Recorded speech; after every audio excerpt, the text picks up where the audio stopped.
시편 143편 7절에서 12절에 있는 말씀을 우리 다 같이 합독하시겠습니다. 여호와여 속히 내게 응답하소서. 내 영이 피곤하나이다. 주의 얼굴을 내게서 숨기지 마소서. 내가 무덤에 내려가는 자 같을까 두려워하나이다. 아침에 나로 하여금 주의 인자한 말씀을 듣게 하소서. 내가 주를 의뢰함이니이다. 내가 다닐 길을 알게 하소서. 내가 내 영혼을 주께 드림이니이다. 여호와여 나를 내 원수들에게서 건지소서. 내가 주께 피하여 숨었나이다. 주는 나의 하나님이시니 나를 가르쳐 주의 뜻을 행하게 하소서. 주의 영은 선하시니 나를 공평한 땅에 인도하소서. 여호와여 주의 이름을 위하여 나를 살리시고 주의 의로 내 영혼을 환난에서 끌어내소서. 주의 인자하심으로 나의 원수들을 끊으시고 내 영혼을 괴롭게 하는 자를 다 멸하소서. 나는 주의 종이니이다. 아멘. 아멘. 이 143편은 다윗의 시라고 말씀을 드렸고요. 그리고 배경적으로 보면 그의 아들 압살롬에게 쫓길 때라는 그런 배경을 갖고 있다고 말씀드렸습니다. 그래서 압살롬이 반란을 일으키는 그 원인이 자신이 예전에 그 밧세바를 취하고 그리고 그 남편 우리아를 죽인 그 죄에 대한 대가라는 것을 알기 때문에 이 시는 다윗이 지은 그 회개시의 7편 중에 마지막 편이다라고 말씀을 드렸습니다. 다른 어떤 어려움보다도 자식의 반란, 그것은 큰 충격인가 동시에 또 그를 막 거세게 대항해서 싸운다 그러면 아들뿐만 아니라 서로 이스라엘 백성들 간에 군사 간에 서로 또 큰 충돌이 있어야 했기 때문에 다윗은 급하게 예루살렘을 버리고 도망을 갑니다. 그러니까 그런 절체절명한 그런 순간 속에서 그는 하나님께 자신의 기도를 들어달라고 2번이나 하나님께 나의 소리를 들어달라고 이야기를 하죠. 그러면서 하는 말이 뭐냐? 주님의 눈앞에 인생에서 죄 없는 자가 없습니다. 그러니까 이 사람도 죄졌고 나도 죄졌으니까 내 죄가 무슨 큽니까? 이런 얘기가 하는 게 아니라 하나님 앞에 의인이 없고 오로지 다 죄인뿐이 없고 그 중에 자기가 속해 있다라고 이야기를 하는 거예요. 자기가 대단한 자가 아니라는 거죠. 이스라엘의 왕이라 할지라도 자기는 아무것도 아니고 하나님 앞에 죄인인 것을 고백했던 그런 겁니다. 그래서 자기가 그로 인한 이 하나님의 징계인 것을 알지만 그 아들의 반란으로 인해서 그 고통이 상상 없이 크게 밀려온 겁니다. 다른 어떤 어려움은 견딜만 했는데 그 아들의 반란만은 다윗을 너무나도 괴롭게 했던 거예요. 그래서 자기의 영을 괴롭게 했다. 자기의 생명을 땅에 엎어서 죽은 지 오래된 데 같이 자기가 암흑 속에 있는 것처럼 그렇게 됐다라고 할 정도로 굉장히 자신의 그 안타까운 심정을 토로하고 있습니다. 그래서 영이 상하고 자신의 마음이 참담했다. 그런데 그 와중 속에서도 자기가 옛날에 하나님께서 구원하셨던 일을 기억하고 손으로 하신 일들을 읊조리고 그리고 그것들을 생각나게 하면서 하나님을 향해서 자신의 영혼이 마른 땅같이 기도했다라고 이야기를 합니다. 우리도 하나님 앞에 내 영혼이 마른 땅같이 사모하면서 기도해야 되는데 우리가 그렇게 절박하게 기도를 얼마나 하는지 잘 모르겠습니다. 만약에 우리가 다윗이 말하는 그 내 영혼이 마른 땅같이 그 심정으로 우리가 하나님께 기도한다면 하나님께서 우리들의 기도를 들어주지 않으실까 이렇게 생각합니다. 그런데 다윗은 그렇게 내 영혼이 마른 땅같이 사모하는 그 내용을 그 7절서부터 오늘 12절까지를 구체적으로 얘기를 하는데 11가지를 그 6절에서 나누어서 설명을 하고 있습니다. 그 처음에는 뭐냐? 속히 내게 응답하소서. 내 영혼이 피곤하나이다 라고 얘기를 합니다. 상황이 급한데 하나님의 응답이 더디다 보니까 혹시 하나님이 나를 버리신 거 아닐까? 그런 생각이 숨짓 들어오는 거예요. 그러니까 하나님과의 관계가 원활해야 우리의 영이 활발하고 마치 그 부모와 함께 있는 어린아이처럼 안심을 하고 돌아다니는데 그런 관계가 또 끊어져 버리니까 자기 영혼이 막 피곤하다는 얘기를 하는 겁니다. 여기서 피곤하다라는 것은요, 완전히 소멸되다, 사라지다, 끝내다, 이런 단어의 뜻이 있어요. 그만큼 자기의 영이 지친다는 거예요. 이것은 혼이 지친 게 아니라 자기의 영이 지쳐간다는 얘기를 하는 겁니다. 얼마나 힘들면 사실 우리의 영은 육과 반대적인 성향이 있어서 육이 강하면 영이 약해지고 육이 약하면 영이 강해지거든요. 근데 이 다윗의 심정은 육도 약하고 영도 약하는 단계까지 이르게 되는 거예요. 이 얘기는 뭐냐면 자기의 육이 약해서 자기의 영은 성숙해서 자꾸 주님을 바라보는데 주님을 생각하는데 그 주님이 느껴지지 않는 거예요. 그래서 굉장히 답답해하는 마음을 토로하고 있는 겁니다. 그래서 주님 내게 속히 응답하셔서 이 엄청난 어려움 속에서 내 영은 하나님 앞에 살아있어야 되지 않겠습니까?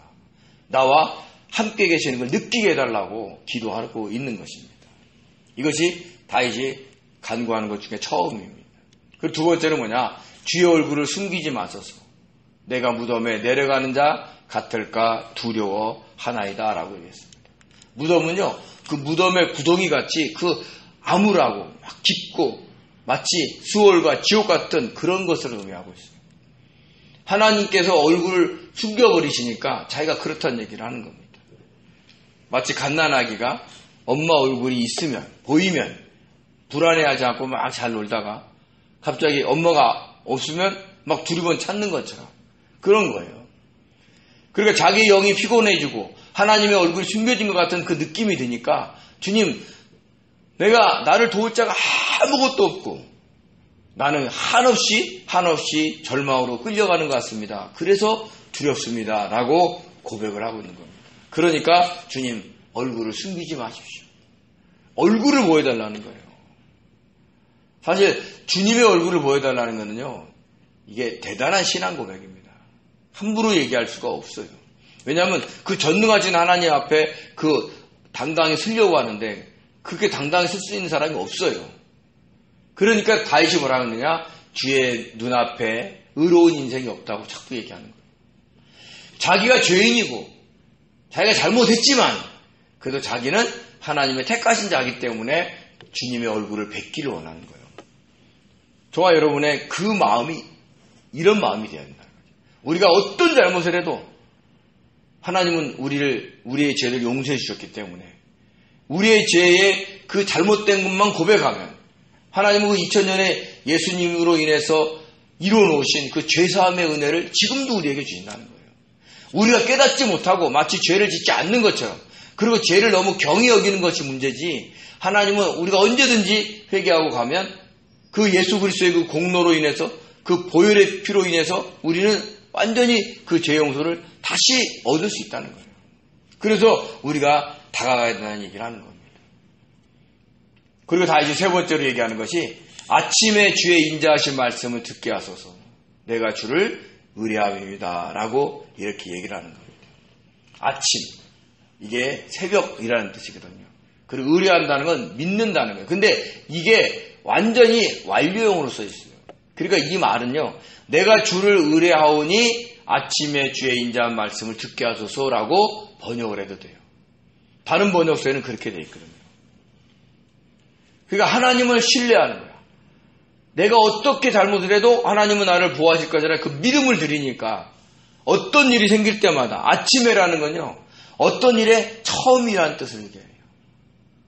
그래서 하나님, 내가 어떤 일이 있어도 하나님을 가장 먼저 생각할 테니까 주님의 인자한 말씀을 듣게 해달라라고 얘기하는 겁니다. 우리가 보통 무슨 일이 딱 생기면 주님 일 어떻게 해요? 하고 먼저 물어보면 괜찮아. 잘할 수 있을 거야. 이런 어떤 내적 음성을 들려줄 때가 있어요. 제가 어떤 분이 이제 그 손녀가 대학교 편입시험을 봤는데 이게 다 이렇게 안 된 거예요. 그래서 이제 그분이 절망한 마음을 가지고 다 안 됐다라고 얘기를 했는데 갑자기 그런 마음을 주시는 거예요. 더 좋은 일이 있을 겁니다. 그래서 제가 카톡을 그렇게 보냈어요. 좋은 일이 있을 것 같습니다. 그랬더니 며칠 지나서 그 손녀가 추가로 합격을 한 거예요. 그러니까 모르는 거예요. 그때 어떤 일이 생길 때 주님, 내가 주님께 마음을 드리는 거예요. 이게 끝인가요? 그때 오는 감동이 있거든요. 그냥 그분에게 괜히 좋으라는 얘기를 하는 게 아니라 왠지 모르게 그런 마음이 들어서 그런 문자를 드리는 거예요. 다윗도 그런 거예요. 가장 어려울 때 주님 부르면 주님의 인자한 말씀을 듣게 해달라고. 근데 이런 일이 매번 들리느냐? 그렇지 않아요. 근데 언제 들리느냐? 항상 내가 어떤 일에든지 주님께 먼저 마음을 드릴 때. 저와 여러분이 어떤 불행한 일이 막 생기잖아요. 그럴 때 주님 이게 무슨 일입니까? 하고 먼저 물어보죠. 그럴 때 하나님께서 다른 어떤 응답을 줄 수 있어요. 예를 들어서 성인이가 다쳤잖아요. 그래서 저희가 어떤 마음을 주냐면 다른 거 고쳐주려고 그런 마음을 주시는 거예요. 그럼 두고 보자고요. 하나님이 어떤 걸 고치시는지 아니면 내가 잘못 받았는지. 그 어려운 문제가 딱 생길 때 거기에 막 매몰돼 버리면 주님의 음성이 안 들려요. 그래서 늘 주님의 신뢰하면서 하나님께 먼저 이 일은 어떤 겁니까? 하고 물어보는 거죠. 그래서 다윗이 아침에 주의 인자한 말씀을 듣게 해달라라고 기도하는 겁니다. 저와 여러분도 이런 기도를 하시기 바랍니다. 그리고 또 네 번째는 뭐냐면 내가 다닐 길을 알게 해달라. 내 영혼을 주께 드립니다. 여기서 이 영혼은요. 이게 네페시예요. 혼이에요. 그리고 드리다라는 것도 완료형으로 수 있어요. 그러니까 내 혼을 주께 드린다라는 얘기는 뭐냐면 아까 말씀처럼 내가 어떤 일이 있어도 내 생각과 감정과 의지를 주께 드리고 주님만을 생각하고 있겠다는 거예요. 그러면 주님 내가 갈 길을 알려달라고 하는 거예요. 내는 그냥 주님과 아무 관계없이 막 내 뜻대로 막 살아가고 있는데 주님이 척척척척 길을 알려주세요. 이렇게 이야기하는 것이 아니라는 거죠. 내가 온 생각과 감정과 의지를 주님께 드리고 있습니다. 그러니까 주님 알려주시면 주님이 제시하는 길로만 가겠습니다. 왜냐하면 그 압살롬이 막 밀려왔을 때 해결책이 없는 거예요. 그런데 하나님이 사람을 척척 붙여주기도 하고 물론 시므야 같은 막 저주하는 사람도 있지만 바실레아 같은 그 돕는 손길도 없고 후세라는 사람도 막 하나님 붙여줘요. 그래서 나중에 다윗이 회복이 되거든요. 모르는 거예요. 어려우면 어려울수록 나의 모든 생각을 주님께 드리고 있어야 돼요. 그래서 주님 내가 가야 할 길 알려달라는 거죠. 너무 힘드니까 쳐다만 보고 있는데 하나님이 어떤 사람을 만나게 한다든지 어떤 일이 되어지게 한다든지 이걸 볼 줄 아셔야 돼요. 그래서 후세를 만났을 때 후세가 다윗을 쫓아오려니까 돌아가라는 거예요. 그래서 예루살렘에 가서 압살롬 밑에 있으면서 아히도벨의 계략을 물리치잖아요. 그렇게 어렵고 어려울수록 자기가 모든 생각을 하나님께 집중하고 있어야 돼요. 이걸 어떻게 해결해야지? 이것을 어떻게 무마시키지? 막 이런 인간적인 또 우리의 어떤 그런 사회적인 생각만 하지 마시고 아무 방법이 없으니까 주님만 바라본다는 심정으로 바라보고 있으면 주님이 생각나게 하시고 사람을 만나게 하신다는 거죠. 왜요? 하나님은 하늘에 계시잖아요. 그래서 늘 그랬잖아요. 내 생각은 너희 생각과 다르고 내 길은 너희 길과 다르고 나는 하늘에 있고 너희는 땅에 있다. 그래서 방법은 하나님께 맞는 거예요. 그래서 그걸 기도하는 거예요. 하나님, 내가 갈 길을 좀 알려주세요. 이 엄청난 일을 내가 당했는데 내가 무엇을 할지 모르겠습니다. 라고 고백을 하는 겁니다. 그래서 다섯 번째는 이렇게 얘기를 합니다. 내 원수들에게서 건져주시옵소서. 내가 주께 피하여 숨었나이다. 라고 얘기합니다. 이때 숨다도요. 완료형으로 썼어요. 그러니까 늘 주님을 생각하면서 숨어 있는 거예요. 주님은 우리가 뭐예요? 피난처 되시잖아요. 그러니까 숨어 있는다. 그러니까 늘 주님께 막 의지하고 있는 거예요. 상황은 다르죠. 상황은 지금 막 압살롬이 쳐들어와서 도망을 가야 되고 막 여러 장군들이 와가지고 이것을 어떻게 해결하면 좋겠습니까 하고 서로 막 의논을 하는 거예요. 그런 어떤 상황에서도 다윗은 하나님께 피해 있다는 거예요. 피했다. 자기가. 하나님께 피했으니까 하나님 나를 좀 건져주시옵소서라고 이야기를 하는 거예요. 다윗은 사무엘하 22장 3절에 이렇게 얘기합니다. 내가 피할 나의 반석이 하나님이시요 나의 방패시요 나의 구원의 부이시요 나의 높은 망대시요 그에게 피할 나의 피난처시요 나의 구원자시라 나를 폭력에서 구원하셨도다. 이렇게 다윗이 하나님께 고백을 하는 거예요. 하나님은 나의 피난처다. 그러니까 늘 하나님께 피해 있다는 거예요. 시편 46편 1절에 이렇게 얘기합니다. 하나님은 우리의 피난처시요 힘이시니 환난 중에 만날 큰 도움이다. 우리가 환난 중에 만난 큰 도움이 피난처예요. 이게 뭐예요? 우리가 막 어떤 환난을 막 해결하고 무찌르고 이런 게 아니라 피하는 거잖아요. 그래서 하나님께서 뭐라 그래요? 감당할 만한 시험을 주시고 감당하지 못할 때는 어떻게 해요? 피할 길도 주시는 거예요. 그래서 세상에 있는 모든 문제들을 막 해결하는 멋있는 사람이 되려고 하지 말고 그 엄청난 일이 생길 때 오로지 주님께 자기의 영혼을 피할 줄 아는 사람이 되시기 바랍니다. 예레미야 17장 10절에 이렇게 했습니다. 주는 내게 두려움이 되지 마옵소서. 재앙의 날에 주는 나의 피난처시니. 세상의 모든 문제들이 나의 두려움이 된다 하는 것보다 하나님이 나의 두려움이 되지 않게 해달라고 기도하는 거예요. 왜요? 하나님이 그 어떤 것보다 크기 때문에 그래요.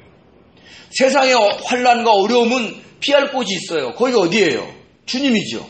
근데 주님이 나의 두려움이 대상이 되면 피할 곳이 없는 거예요. 그래서 다윗이 이렇게 얘기를 하는 겁니다.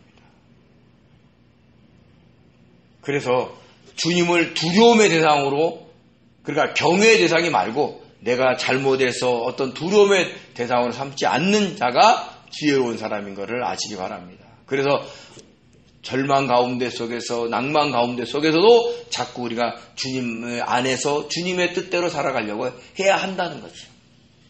내가 당한 만큼 너한테 돌려줘야지. 너가 나를 힘들게 했으니까 내가 너를 그대로 갚아줘야지 하고 보복하는 심령으로 우리가 상대방을 대한다면 거기에 누가 하나님의 은혜가 있겠냐는 거예요. 다른 사람이 나한테 어렵게 할 때 주님 하고 찾아가고, 다른 사람이 나를 모함할 때도, 어렵게 이상한 말을 할 때도 주님하고 찾아가는 거예요. 보복하지 않는 거예요. 나는 주님의 길을 걸어가는 거예요. 그러면 주님이 하셔야죠. 기간이 오래 걸리고 어떠면 뚜렷한 어떤 사건이 생기지 않는다 할지라도 우리의 자세가 그래야 된다는 것을 잊지 마시기 바랍니다. 그리고 여섯 번째 이렇게 또 기도합니다. 주는 나의 하나님이시니 나를 가르쳐 주의 뜻을 행하게 하소서. 지금 한참 도망다니고 있는데 거기서 뭘 얘기해요? 나를 가르쳐 주의 뜻대로 행하게 해달라는 거예요. 어떤 방법을 써도 이 어려움을 해결해라 이렇게 얘기하는 방법이 있는 게 아니라 주님의 뜻대로. 우리가 어떤 어려움이 있어도 자꾸 주님의 뜻 안에서 주님의 말씀대로 살아가려고 하셔야 돼요. 다윗이 그것을 지금 고백을 하고 있는 겁니다. 그러면서 뭐라고 하냐면 주의 영은 선하시니 나를 공평한 땅에 인도하시옵소서. 이 공평한 땅이라는 건요, 평지를 얘기하는 거예요. 올바름, 정직함. 내가 어렵다고 얕은 수를 쓰지 말게 해달라는 거예요. 그래서 하나님께서 원하시는 그 가르침대로 갔을 때 하나님이 그 기뻐하시는 그곳에 머물 수 있도록 도와달라라고 이야기를 하는 겁니다. 그래서 이 두 말을 다시 한번 표현하는 데가 시편 27편 11절입니다. 이렇게 얘기하죠. 여호와여 주의 도를 내게 가르치시고 내 원수를 생각하셔서 평탄한 길로 나를 인도하시옵소서. 주의 도를 가르쳐달라. 아까 여섯 번째 뭐라 그래요? 나를 가르쳐 주의 뜻을 행하게 해달라 그랬잖아요. 그런 다음에 공평한 땅으로 인도해달라, 평탄한 길로 인도해달라. 우리가 인간적으로 다른 사람을 막 대항하고 험한 말하고 원수 갚고 막 이러면서도 주님 나 잘되게 해주십시오. 이거는 세상 사람들이 얘기할 수 있어요. 아니 주님을 제대로 모르는 사람이 얘기할 수 있어요. 그러나 주님을 제대로 아는 사람은 어떤 어려움도 그 안에서 내가 주님의 뜻대로 살겠다라고 자꾸 고백을 하셔야 되는 거예요. 그래야 어려움에서 빨리 벗어나고 하나님의 그 은혜의 손길을 받아서 공평한 땅으로 들어갈 수 있다는 것을 잊지 마시기 바랍니다. 그래서 급하면 급할수록 주님의 뜻대로.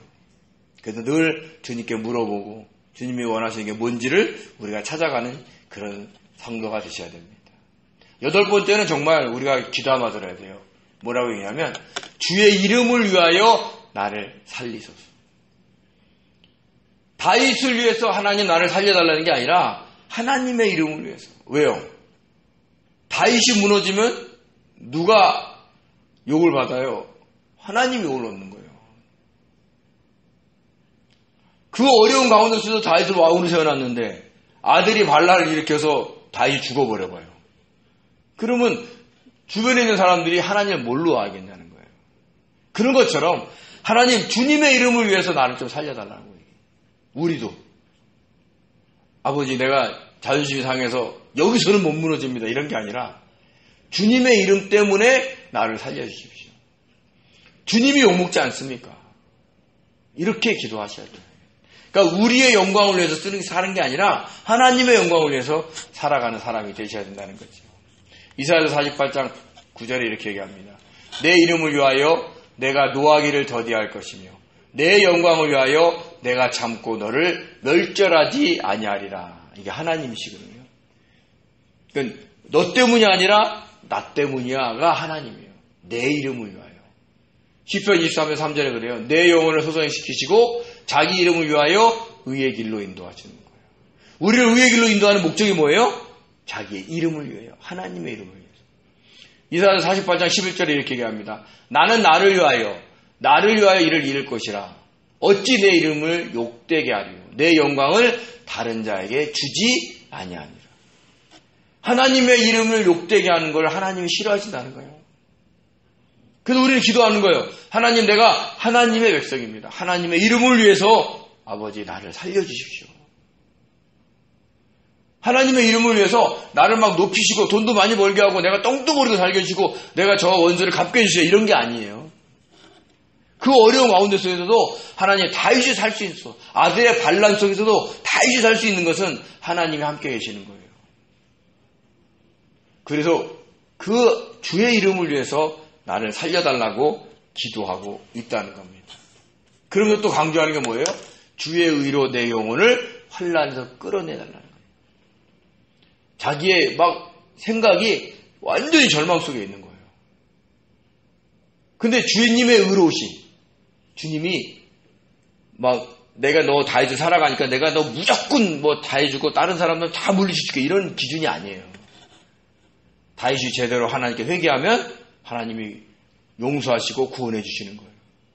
그 하나님의 의로움에 자기를 영혼을 맡기고 그 영혼이 거기에서 환난에서 건진받기를 원해서 이렇게 기도하는 거예요.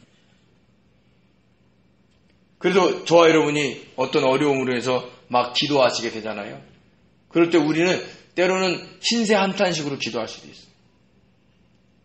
그리고 빨리 이 어려움에서 건져달라고 기도할 수 있어요. 저도 그럴 때가 많습니다. 그런데 우리는 이렇게 주의 의로 내 영혼이 환난에서 끌어내셔서 그러니까 하나님의 뜻대로 내 생각이 바뀌게 해달라는 거예요. 그래서 내 주변의 어려움으로 인해서 내가 다른 사람들을 미워하지 않나, 다른 사람들에게 정말 원망하지 않나 이런 걸 보는 거예요.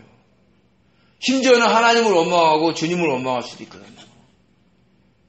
근데 하나님이 기뻐하지 않죠. 왜요? 하나님의 의를 보면, 하나님의 경륜으로 보면 우리는 하나님의 보호하심 속에 잘 가고 있을 수 있거든요.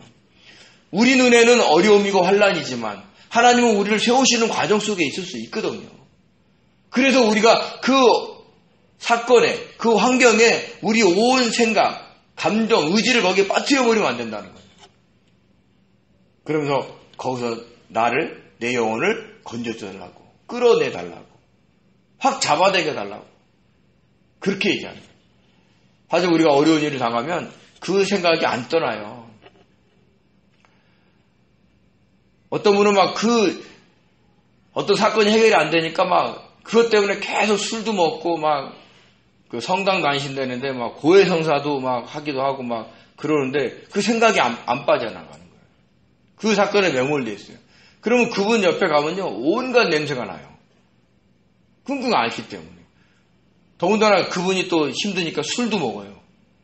그럼 막 이게 대화가 안 될 정도로 악취가 막 나거든요. 얼마나 힘들겠냐는 거예요. 그러니까 그 사건에 매몰이 됐기 때문에 그래요. 그 사건은 사건이고 그 사건에서 내가 벗어날 수 있는 길은 내가 주님의 의로움에서 내가 주님이 원하시는 그 길 속에서 벗어나게 해달라고 해야 된다는 거예요.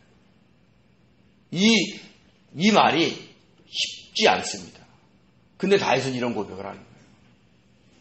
저와 여러분도 이런 고백이 우리가 있기를 원합니다.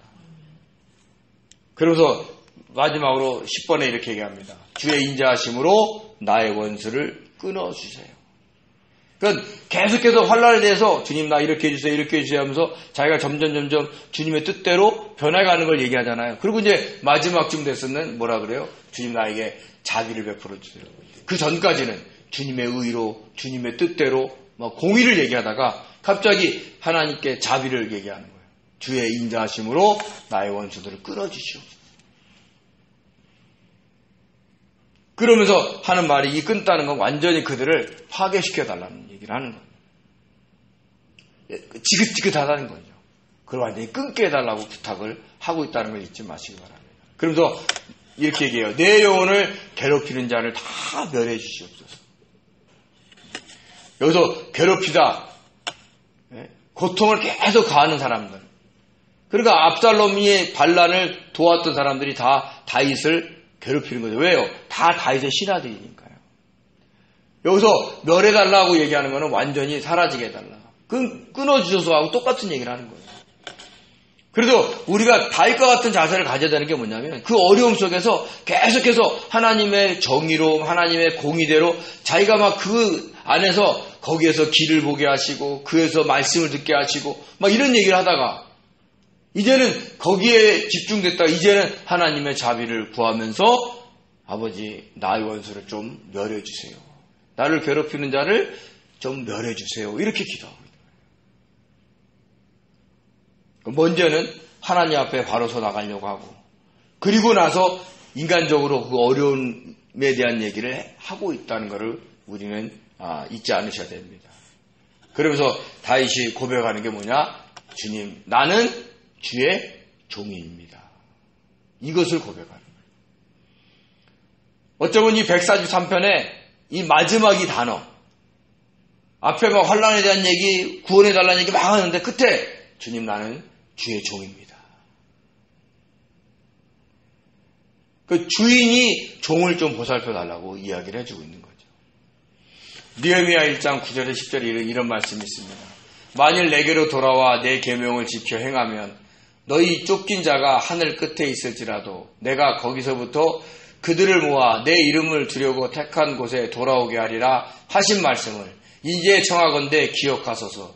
이들은 주께서 일찍이 큰 권능과 강한 손으로 구속하신 주의 종들이요 주의 백성이니이다. 느헤미야가 포로지에 있는 그 이스라엘 백성들이 향해서 얘기하는 거예요. 그리고 예루살렘에서 1차, 2차 포로 귀환 간 사람들이 어려움을 겪는 것을 이야기하고 있는 겁니다. 그래서 이 기도는 뭐냐? 솔로몬이 했던 기도를 그대로 인용하면서 기도하는 거예요. 돌아오지 않습니까? 계명을 지키면 하나님이 택하신 곳으로 돌아오게 해달라고. 그래서 하는 말이 뭐냐? 주님이 큰 권능과 강한 손으로 구속하신 주의 종들입니다. 주의 백성입니다. 라고 얘기하는 거예요. 저와 여러분도 하나님께서 창세전에 택하신 주의 종들이요 주의 백성입니다. 그러면 어려움 속에서 무조건 하나님 이 어려움만 해결해 달라고 얘기할 게 아니라 하나님 앞에 어떻게 하면 내가 바른 길을 가고 하나님이 제시하는 길을 찾아가고 하나님이 하시는 말씀을 들으려고 하고 그런 어떤 하나님께 다가가는 그런 우리가 삶을 살아야 된다는 거죠. 그리고 이렇게 얘기하는 거예요. 나는 주의 종입니다. 그래서 시편 146편 10절에 이렇게 얘기합니다. 주의 종 다윗을 위하여 주의 기름 부은 받은 자의 얼굴을 외면하지 마옵소서. 이런 기도가 우리들에게도 있어야 된다는 거예요. 저와 여러분도 성령의 기름 부음으로 택함 받은 자입니다. 그러니까 우리도 이런 기도해야 해요. 하나님, 주의 종 현철이를 위하여 성령의 기름 부음 받은 자 이 얼굴을 외면하지 말아 주십시오. 이렇게 기도하는 거예요. 왜요? 우리는 주의 종이기 때문에. 그래서 주의 이름으로 우리를 살리셔요? 왜요? 우리는 주의 종이기 때문에. 그러니까 이것을 잊지 마시고 우리가 이 말씀 141편에 있는 말씀 오늘 7절서부터 12절까지 그 다윗이 간구했던 그 11가지를 한번 되새겨보면서 이렇게 나도 어려움 속에서 이런 간구를 해야 되겠다라는 생각을 하시기 바랍니다. 그러면 분명히 하나님은 주님은 주님의 이름을 위하여 우리를 살려주실 겁니다. 저와 여러분이 그렇게 살아날 줄 아는 그래서 하나님의 영광을 위해서 살아가는 그런 복된 성도 되시기를 예수님의 이름으로 축원드립니다. 기도하겠습니다. 은혜로우신 하나님 감사드립니다. 우리에게 환난 가운데 속에서 벗어날 수 있는 길을 이 시편 143편을 통해서 알려주셨사오니 하나님 이 말씀 잊지 않고 우리가 어려울 때마다 아버지 7절서부터 12절에 있는 말씀을 외우게 하시고 기도하게 하셔서 하나님의 뜻을 쫓아 벗어나고 아버지 하나님의 영광을 위해서 살아가고 하나님의 이름을 위해서 우리가 회복되는 역사가 일어날 수 있도록 축복하여 주시옵소서. 주여 도와주시옵소서. 그러할 때에 주님 자비를 베푸셔서 우리의 원수들 우리를 괴롭히는 자들이 우리 주변에서 떠날 수 있도록 그 악한 세력들이 악한 영들이 떠날 수 있도록 도와주시옵소서. 주님 우리는 주의 종입니다. 주의 이름을 위해서 우리를 살려주시옵소서. 감사하며 예수님의 이름으로 기도드립니다. 아멘.